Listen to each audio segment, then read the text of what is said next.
Pengertian negara. Negara merupakan terjemahan dari bahasa Inggris yaitu state, bahasa Belanda dan Jerman yaitu Staat, dan bahasa Perancis yaitu État. Negara diartikan sebagai organisasi tertinggi di antara suatu kelompok masyarakat yang memiliki cita-cita untuk bersatu, hidup di dalam suatu kawasan, dan mempunyai pemerintahan yang berdaulat. Unsur negara yang berdaulat yaitu masyarakat atau rakyat, wilayah, dan pemerintahan yang berdaulat. Negara identik dengan hak dan wewenang. Adapun unsur-unsur negara, yang pertama rakyat, dua wilayah, tiga pemerintah, dan yang terakhir adalah pengakuan negara lain atau pengakuan secara de facto and de jure. Bentuk-bentuk negara ada dua. Yang pertama, negara kesatuan merupakan suatu bentuk negara yang merdeka dan berdaulat dengan satu pemerintah pusat yang berkuasa dan mengatur seluruh daerah. Yang kedua, negara serikat merupakan bentuk negara gabungan yang terdiri dari beberapa negara bagian dari sebuah negara serikat. Warga negara Indonesia. Menurut Undang-Undang Kewarganegaraan atau UU KI 2006, yang dimaksud dengan warga negara adalah warga suatu negara yang ditetapkan berdasarkan peraturan perundang-undangan. Yang merupakan warga negara Indonesia menurut UU KI 2006 pasal 456 sebagai berikut.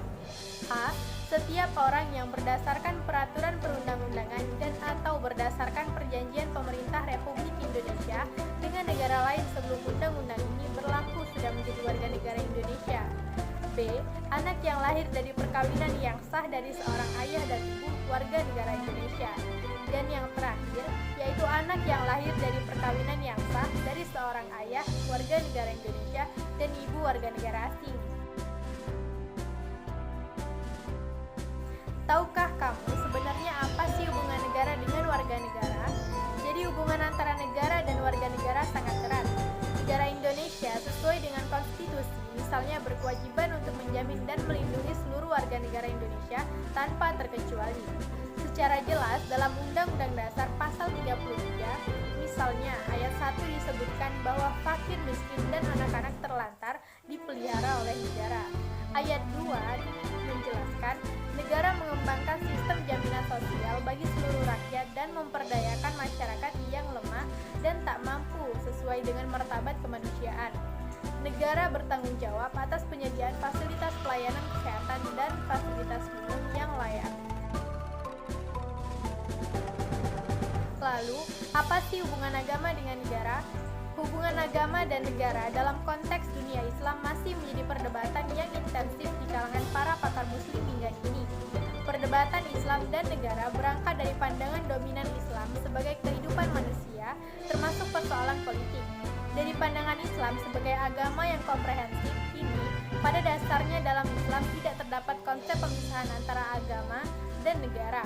Argumen ini sering dikaitkan dengan posisi Nabi Muhammad di Madinah.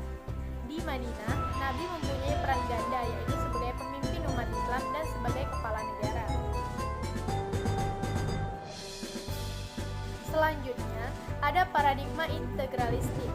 Paradigma ini menganut paham dan konsep agama dan negara merupakan satu kesatuan yang tidak dapat dipisahkan.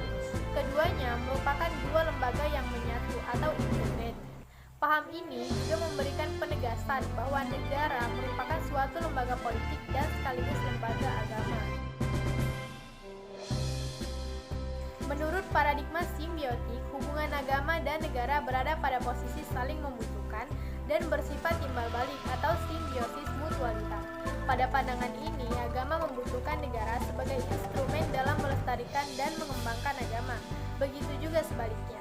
Negara juga memerlukan agama sebagai sumber moral dan etika ataupun spiritual warga negara. Dan yang terakhir ada paradigma sekularistik. Paradigma sekularistik ini beranggapan bahwa terjadi pemisahan yang jelas antara agama dan negara. Agama dan negara merupakan dua bentuk yang berbeda dan satu sama lain memiliki garapannya masing-masing. Sehingga keberadaannya harus dipisahkan dan tidak boleh satu sama lain melakukan intervensi. Negara adalah kesatuan publik, sementara agama merupakan